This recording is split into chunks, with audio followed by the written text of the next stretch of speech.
অলক্ষ্যা high school মাঠ, শান্ত club, ওই ধারে সান্তোস ক্লাব আর এই ধারে আছে বার্সেলোনা। দর্শক কম নাই, পিএসডি যাচ্ছে, দর্শক কম নাই,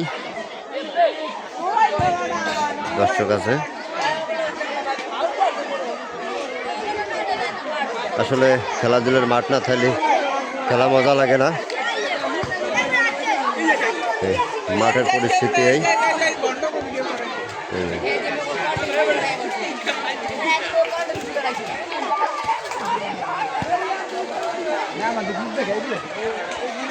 মাঠ আসলে এককালে সীমিত জায়গা, একদম অল্প জায়গা। এই দর্শক খেলা দেখতেছে। আসলে মাঠটার খুব প্রয়োজন আছিল, যদি মাঠ হইতো।